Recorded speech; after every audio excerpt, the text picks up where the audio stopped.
So I'm joined this evening from the United States by a great couple that have an amazing story to tell. And I was given this book to review a few weeks ago.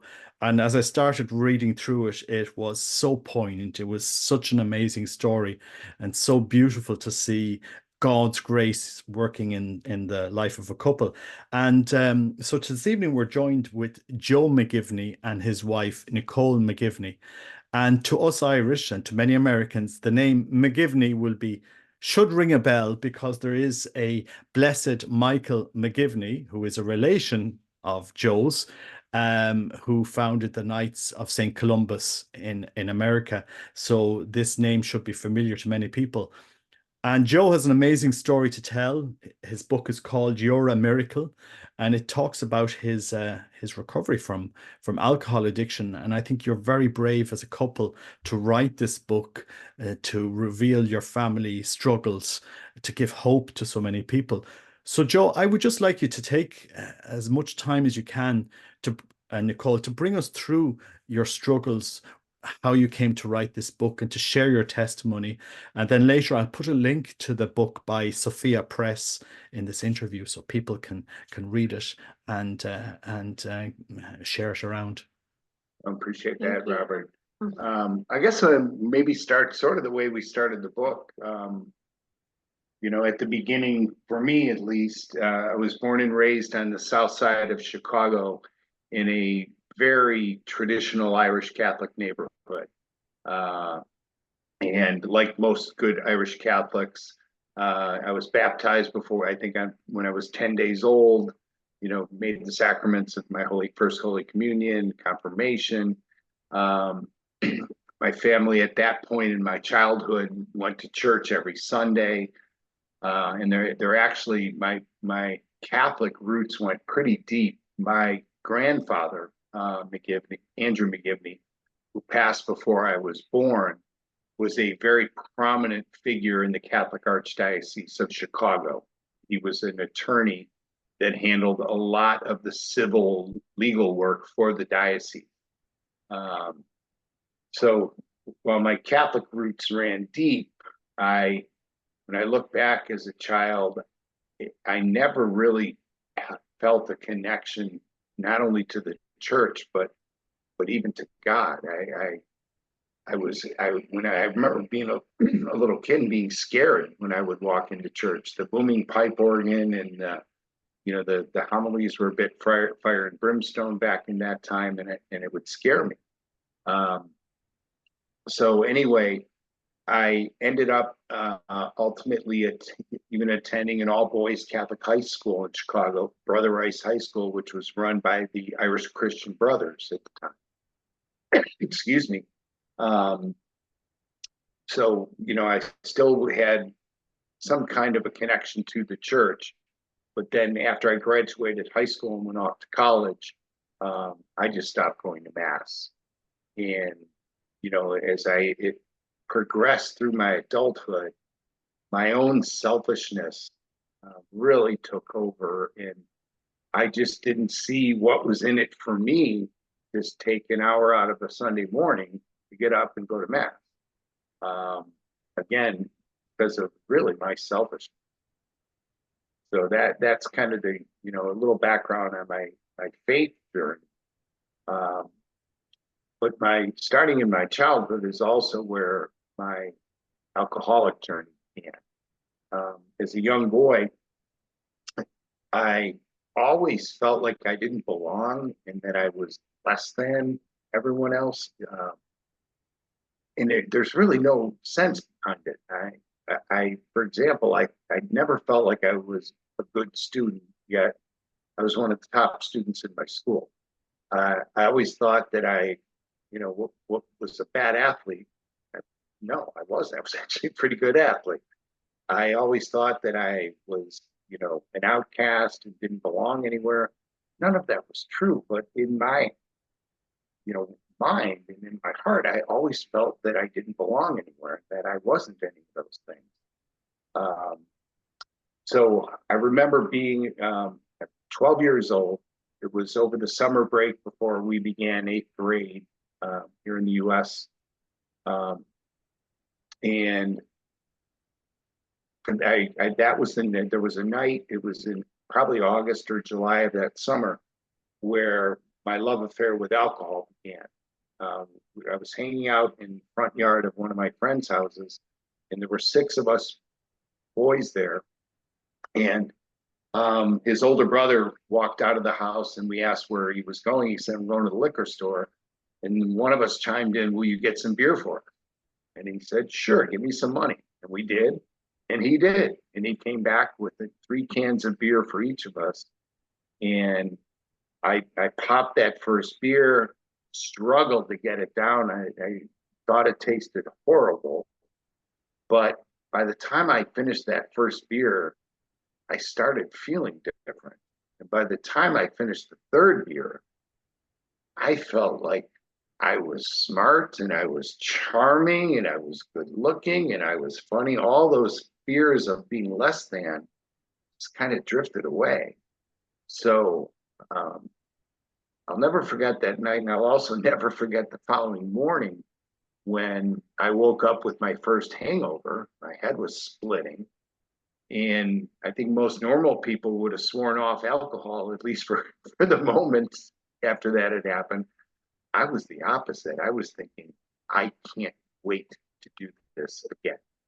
So my obsession with drinking began at that very, very young age and followed me for through the rest of my life until 3 years ago. So that's kind of a little bit of a glimpse into what was going on in my world. I don't know if you want me to let Nicole, you want me to move forward into sort of the darker parts of the book and Yeah, I'm. I said I was reading how the part where Nicole, how you had to cope with this, and I suppose we'll get into when it all came into a head, when okay. she phones you. Um, but I just wanted to kind of relate to this in the sense that somebody very close to me, I don't blog about this, but somebody very close to me lived through this, so I was able to identify with a lot of problems in this book.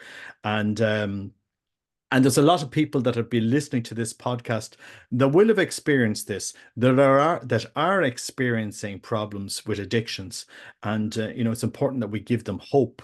And I'd love Nicole, if you could just take us through, that moment. I read in the book that you went up to bed and you left him below, and then he calls you, and then you find him in a terrible state. Just take us through that whole chapter in the book, because I think you looking from the outside, dealing with a person that is suffering in such a way from addiction, it must have been very difficult for you, for your marriage, for your family. It absolutely was. And, essentially we we met back in 2008 and then got married in 2010. And I knew early on that he had a problem. Um, but I just enjoyed my time so much together with him. Uh, and I had visions of a beautiful life and just, I ignored a lot of the signs, I guess, and swept a lot of it under the rug and was not very forthcoming or confrontational about the issue and the impact that it was having on our marriage. I mean, over the course of, a number of years, it just got progressively worse and worse and worse. His drinking. And, it was like incident after incident after incident.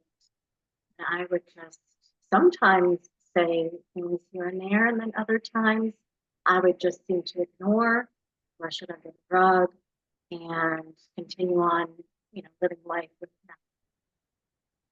them. As far as that evening goes, that night was very, very frightening. I got the call from him, and I immediately jumped out of bed, down the stairs, only to find him on the floor. And it was frightening to me because he could barely speak. He was garbling his words. and he seemed very, frail and weak, and I didn't know what was going on. It appeared as though he was having a stroke. So I somehow, instead of actually calling 911, I managed to get him to my car and I drove him to the hospital. And at the time, this was COVID going on, so I was unable to go into the hospital with him. Essentially, it was just they took him right in there at the emergency room, and then that was it as far as like not being to see him in person, face to face for a number of weeks. He had been in and out of institutions during his medical odyssey.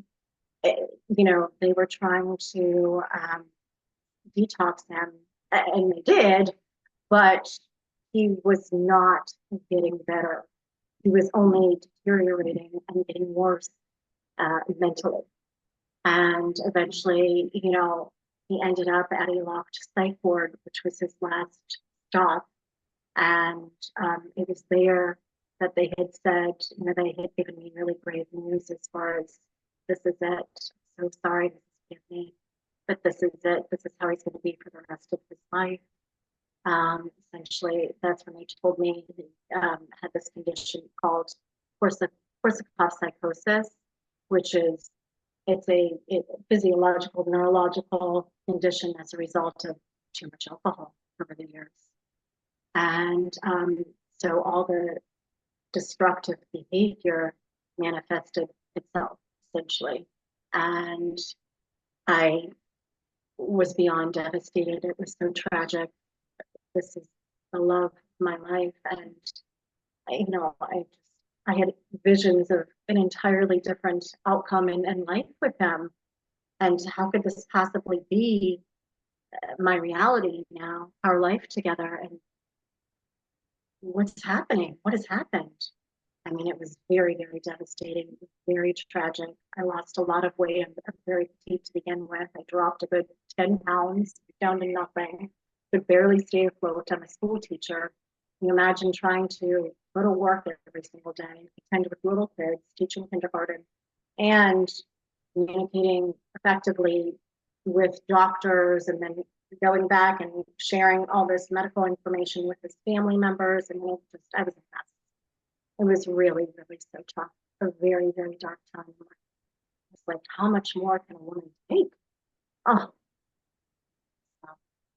Because I think for many couples, that's often a time when you see marriages break up because the stress is so great that people say, I love you, but I can't live with you. Exactly. And yeah. So, and Joe, how did you come through it? Detail us out the miracle of your recovery, because in general, they say that only 3% come through this. On AA programs, you get slightly more, but it's not easy to come through addictions. It's the power of these addictions are very strong. So just tell us how did you manage to overcome this, and just detail us out for the viewers in broad strokes. Yeah, so as as Nicole shared, take a little step back. Throughout my adult life, like most good alcoholics, my disease progressed and my drinking progressed, and it just got worse and got worse and got worse.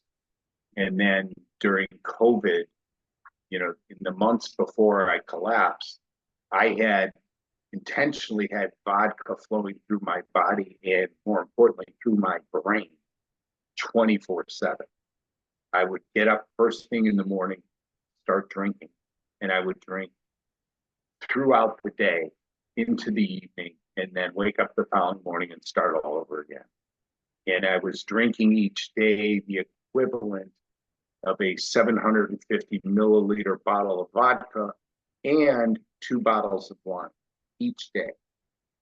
So after months of doing that, I collapsed. Nicole gets me to the hospital. They, have the institutional odyssey. And then the last stop, so the last psych ward told Nicole, look, you got to find his forever home, because you can't keep him here. And by the grace of God, Nicole found an addiction and alcohol treatment center that essentially had agreed to babysit me or hold me for 30 days so she could try to find my permanent home. So on March the 5th of 2021, I got transferred from the psych ward into this treatment facility. And then, by the way, and I have no personal memories of any part of this part of the story, other than what I've learned from Nicole and from medical records. So I get transferred to this treatment facility.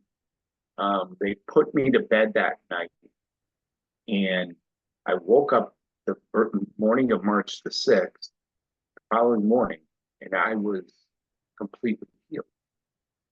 So in my memory, this is where my memories begin again. So I literally woke up in this room. You know, there was a bed, there was a dresser, there was a nightstand, and there was a window with the sun shining through it. And I had no idea where I was or how I had gotten there. So I opened the door and walked into the hallway and kind of flagged down one of the staff people there. And I asked him, where am I? And why am I here? And he shared it. Well, Joe, you're at a treatment facility and you're here because of your drinking. And I said, that might make sense, but I was still really confused. So over the next couple of days, I came to realize why I was there. And I did learn a little bit about the miraculous healing that I had been through. But it was still, to be honest, Robert, kind of fuzzy for me. It was difficult for me to wrap my head around all of what had transpired over that 9-week period because I had no memory of it. So it was hard for me to understand. And essentially, when he, during the different institutions, I would go visit him. Eventually, I was able to go in. And, he was hallucinating.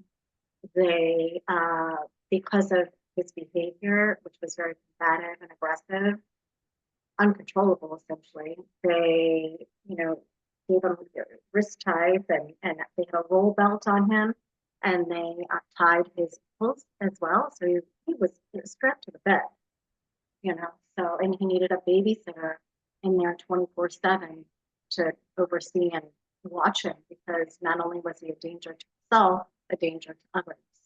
It was really. Yeah, and my only memory from that period, I don't know why God chose to leave these memories there, but maybe as a cautionary warning for me. The only memories I have from that 9-week period are some unspeakable, horrific hallucinations that I had had. That to this day I can recall very vividly. They're not pretty. So anyway, so I wake up healed in this treatment facility with no idea how I had gotten there. And again, it's still COVID. That facility was on patient-only lockdown, so Nicole could not come see me. And it was about a week, 10 days into my 30-day stay there when we had a scheduled conference call with Nicole. So I was sitting in an office with my therapist. Nicole was on speakerphone, and the call started with a little small talk, and then I could hear Nicole start crying. And she said, do you really understand what you have gone through and what you've put us through over these last number of weeks? And I said, Nicole, I don't really fully understand. She starts crying more and says, look, Joe, I cannot do this anymore. I can't do it again. I'm so happy that you're doing well and that you're, getting treatment. But when you get home, I will be gone. I've already packed everything up. I've already contacted a lawyer. We're getting a divorce. And Joe, please just. And the therapist tried to interrupt the call, and he literally said the words, Nicole, why don't we just hit the pause button here and we'll schedule another call? And Nicole cut him off and said, there will not be another call. She called out. Wow. So in that moment, my brokenness and my shame and my just all came crashing down on me. And that, for the first time in my life, is when I began to accept the fact that I had a problem, a real problem, and I needed help. Up until that moment, even when I was in the treatment facility for the first week or week and a half, I wasn't even acknowledging that I had a drinking problem. Mm-hmm. So anyway, so the therapist ends the phone, or Nicole ends the phone call. The therapist says, "Joe, I'm so sorry." And he looks at his watch and he said, there's an AA meeting starting in 5 minutes and you need to go. Now, AA meetings were optional. And I said, "I'm not going," although I didn't say it that politely. I had some other words for him. And I'm now crying. And he said, "Look, Joe, you have to go." And somehow, grace of God again, he coerces me to attend my first ever meeting of Alcoholics Anonymous. So I walk into what was our cafeteria. There's a round tables and maybe 40 to 50 men and women there. And it's my first ever AA meeting. And I literally am crying. And they read the 12 steps of Alcoholics Anonymous. And first step, I'm not even paying attention. Second step, not really paying attention. They get to the third step, which says, "Made a decision to turn our will and our lives over to the care of God." In that moment, it was almost as if, and it wasn't a whisper, but it was kind of like one where I feel like God was saying, "Joe, pay attention." And the meeting then progressed, and I'm still hyper focused, making a decision to surrender my will, my life. And then they have a speaker get up and share his story and how he had burnt his life to the ground, just like I had. And how through working through the 12 steps and with God's grace, he had learned how to surrender everything to God. And now his life was so joyful and fulfilling. And you could see the radiance on his face, that when he was describing that he was living a life filled with joy and happiness right now, that he wasn't kidding. He just had this ease about him. And I looked at him and I said, "I want to be like him." So in that moment, it also became crystal clear to me that the key to sobriety and working was, of course, working through the steps, but it was the real key was figuring out how to surrender to God. And now I'm a little terrified yet, because here I was, even though I was raised Catholic, I had turned my back on my church and on my faith decades earlier. And I had lived a sinful life, selfish life. I just was not a good guy, a good man. I was a horrible husband. Now I'm thinking, well, why would God want anything to do with me? I mean, how would I even begin to surrender to a God that probably wants nothing to do with me? Well, came to learn very soon after that once I started, putting everything in his hands. Well, need that. But so anyway, so I'm in this treatment facility, gone to my first meeting of AA. I attended some more. I'm starting to get my head together that I do have a problem and I do need help. And my 30 days is ending. And a therapist pulls me into a room for a discharge meeting and says to me, "Joe, what's your plan for when you get out of here?" And I kind of flippantly looked at her and said, "Don't worry, I've got it." And she kind of shook her head and she said, "Joe, I can tell you're stubborn. You don't got this." She said, "I know God may have healed you, yes, physically, but you're still an alcoholic." And she said, "I'm going to challenge you to make two promises, not to me, but to yourself, and keep them." She said, "Number one, when you get home tomorrow, within 24 hours, find an AA meeting, start looking for a sponsor." I said, "Okay." you know what? I had been to a couple of meetings already in the treatment center. I said, that's a good idea. I'm going to do that. I'm going to keep that promise. And then she turned her computer screen to face me, and she Googled surrender prayer. And up popped this white piece of paper or white image with black letters. And it was a very long prayer titled Surrender Prayer. How she knew I was Catholic, I had no idea. I'd never even met this woman before. So she shows me that prayer and she says, when you get home, immediately log on, go to Google, find this prayer, print it off, start praying it every day. And she said, I'm going to tell you up front, it's going to be nothing but words on a page for now in the beginning, but this prayer will change your life. So I said, okay, I can keep that promise. And I kept them both. When I got home to my now empty house, Nicole had moved out. I printed the surrender prayer and dropped to my knees. And within 24 hours, I was at my first AA meeting out in the real world. And within 2 days, I had my sponsor. So then I just continued to work my way through the 12 steps. And Nicole and I started having some little brief interactions. Through working through the steps, I had reached a point where my selfishness had started to drift away. And my genuine concern for putting others before myself started becoming who I was.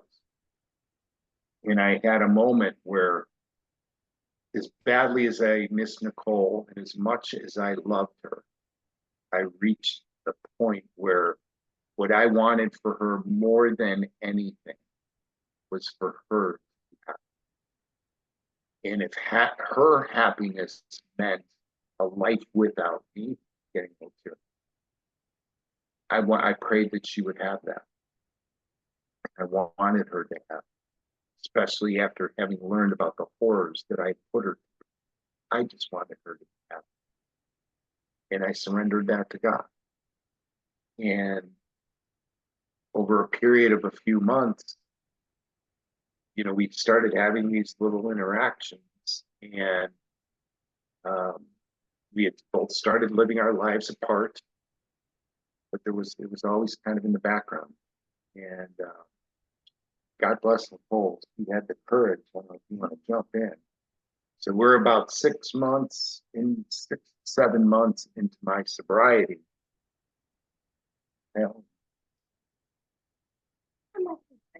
Okay. Sure. And I called him up one day and said, do you mind if I come over to the house? And he was open to me coming over, so I came over. And essentially, oh boy, on the way there, I was like, oh, this is either going to be a really good thing or not so good thing, me making a complete fool of myself. But he needs to know. So he needs to know truly what's on my heart and how I'm feeling. Excuse me. So basically, I bared my soul to him, letting him know that I've missed him terribly. I can tell just by, the interactions we've been having leading up to this point that you've changed. You seem different to me. I still love you. I love you so much. I know we've been through incredible amount together. It's been so much, but I still love you. And is there a possibility for us, going forward? And during that time, he had said that he's dating someone. And I actually was really, really upset when he told me that. And I kind of, stepped back and started crying even more. I was like, oh boy, okay, maybe this is the sign now that I need to get going.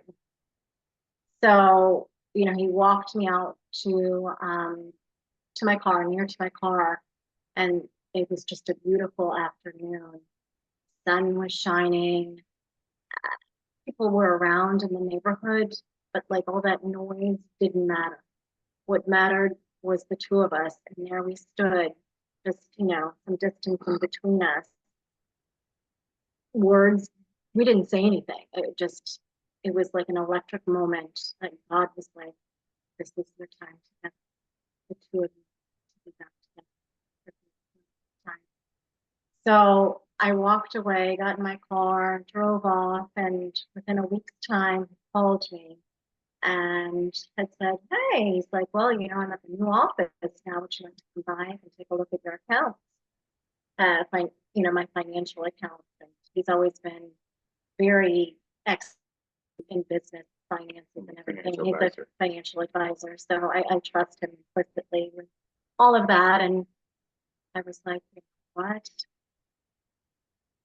So I went, and it was just basically, when we got there, you could tell, the chemistry still different. We then went for dinner afterwards, and that was it. From that moment forward, we knew things have changed, and we had been through so much, but we still wanted to be together and do whatever it takes to support this time. Yeah, it was. I remember when we did start even considering getting back together, and I had said to Nicole, I said, Nicole, you've got to be brutally honest with me. Are you going to always have hanging over your head this worry that I'm going to walk through the front door one evening and I'm going to walk in drunk, that I'm going to go back and start drinking again?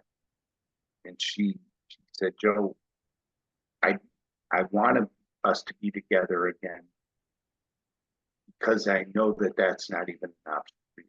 I can tell, I can sense that that's not going to. She goes, that I haven't even given that a second thought.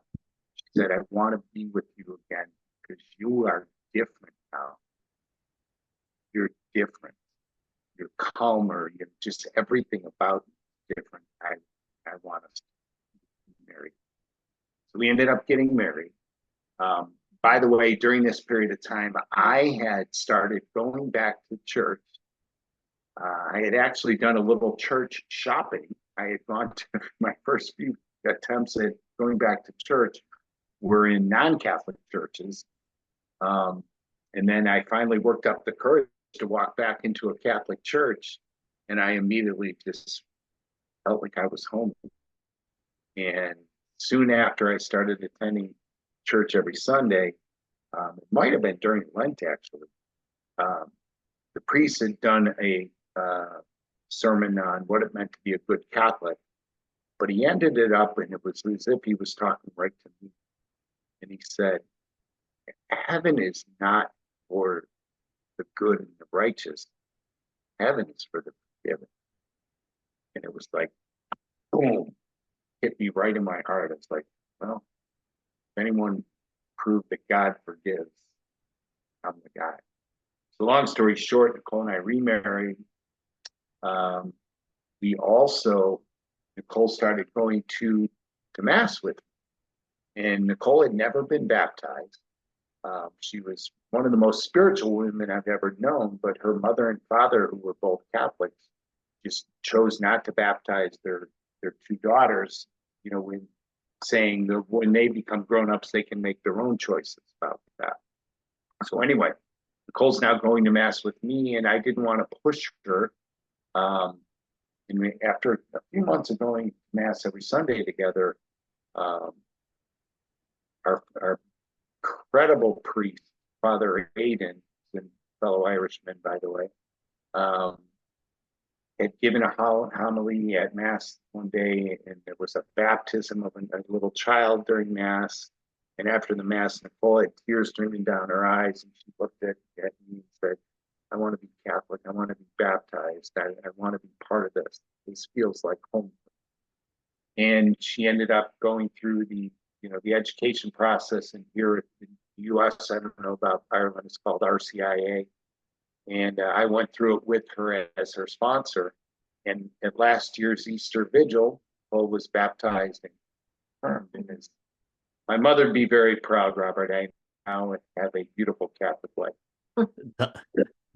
That's a really amazing story, and it's beautiful to see God's grace working through through through you as a couple, through your life, and as you were related there, the 12 steps, we have to believe, we believe in a power that's greater than ourselves, where where we're weak, God's grace is strong.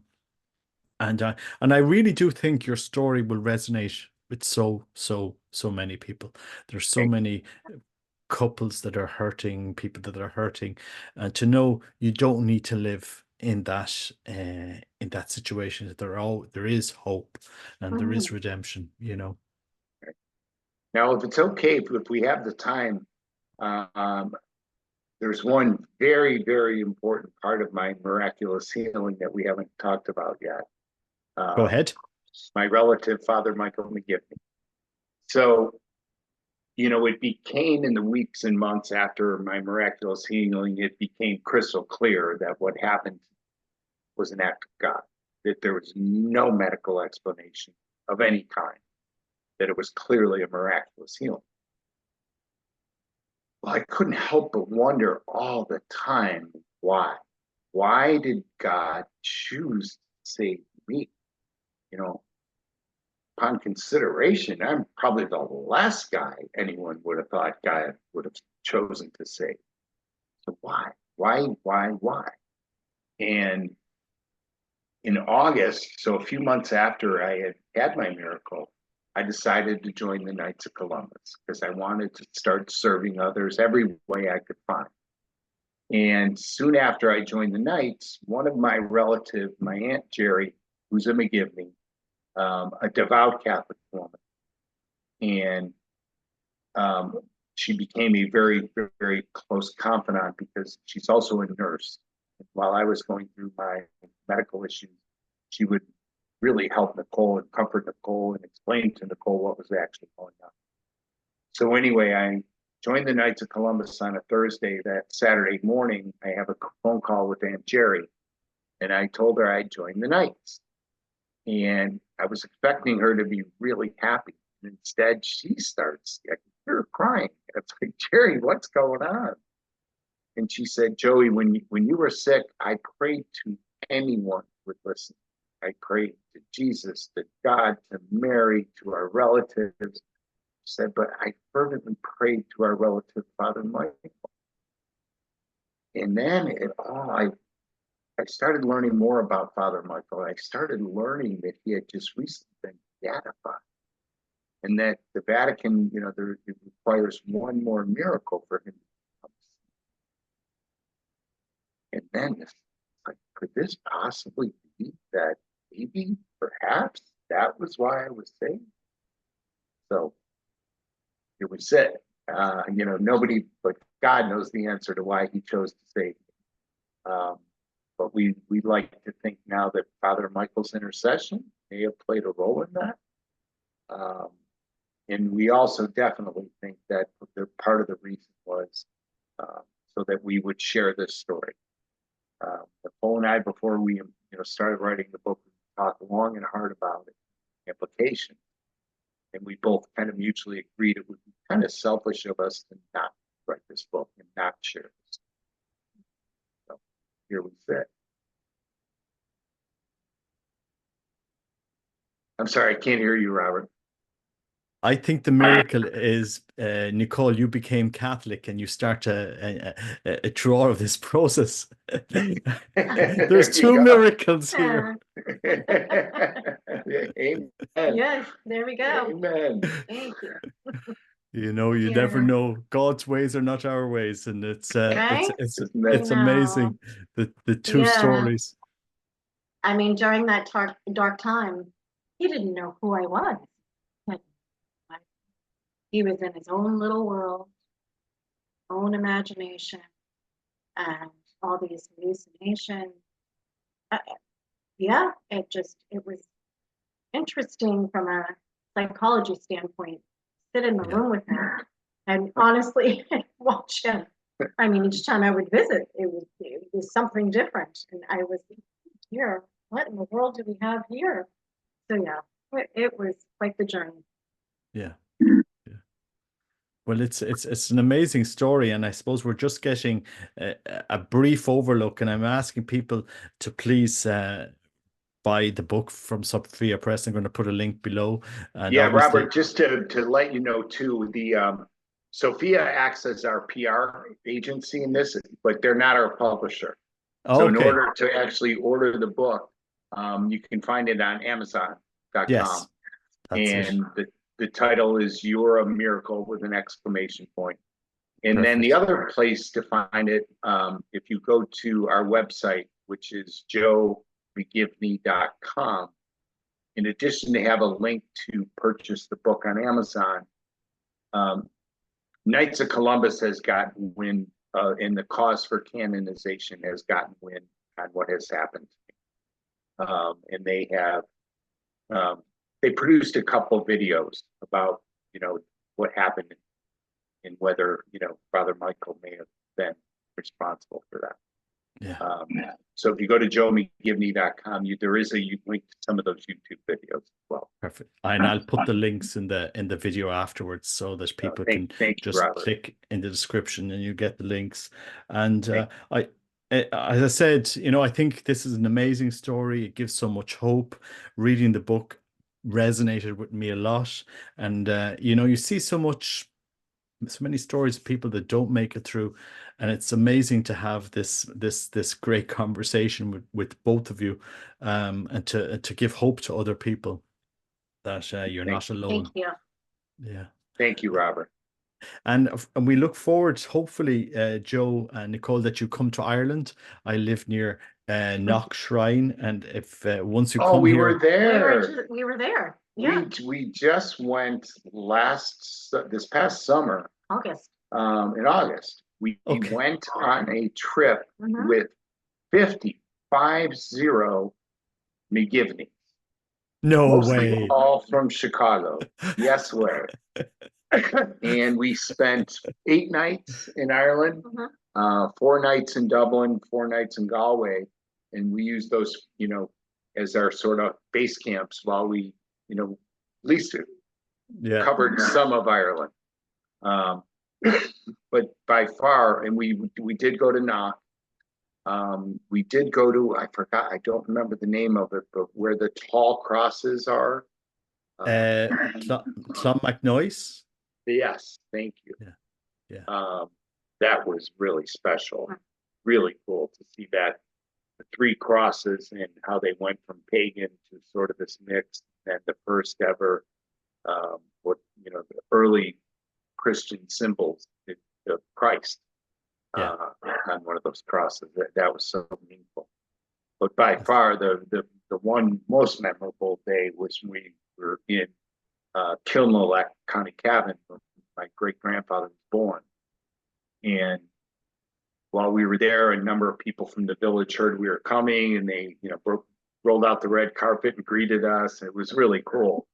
But one of them said, "Hey, by the way, would you like to see the home where your great grandmother was raised?" Wow. We're like, "It's still there?" And they're, "Yeah." So they took us up, a path up into the hills, and there was this little stone structure, maybe 15 feet by 20 feet, 1 door, no windows, and they basically said it had been abandoned many years prior, but they said this was the building your great grandmother was raised in. And they told us how the men at that time didn't even live in the house with the women. The men lived in the workhouse on the land that they were working. And they said most likely there was your great grandmother and probably 3 or 4 other young women living in that house. Mhm. And just to see the, poverty they lived in, just this simplicity, it was so moving, I guess. And it made us feel, how grateful we are that they had the courage to pick up and cross the Atlantic and start new lives. And it was really special. It was really special. That's great. Well, that's a really an amazing story. And as I said, I'll put the links to your website and to the books, to the book later. And I do hope people read it, share it, and we're looking forward to your returning to Ireland if you ever come back, and I'm sure we can get you to give a few talks on this You can count on it. If I ever come back, you're the first one I'm going to reach out to, Robert. It's a pleasure. It's a pleasure. Well, I think I'll leave this out for comments later if people want to get in touch. But is there anything else you want to finish up with before we finish the conversation? No, we want to thank you very, very much for helping us, raise awareness for the cause for Father Michael and to bring hope to others. Yeah. But so thank you very, very much for this much. opportunity. I appreciate that. It's a pleasure. Pleasure. And I could just ask you to pray for one saint in Ireland, is Matt Talbot, if you've ever heard of him. He's still not his process is still moving through, so if we could have your prayers for him as well, it would be great. You bet. He's on my Father McGivney intercession list. Thank you. As of now. God bless you guys. Okay, thank you, Robert. God bless you. Thank you. Thank you. Bye-bye.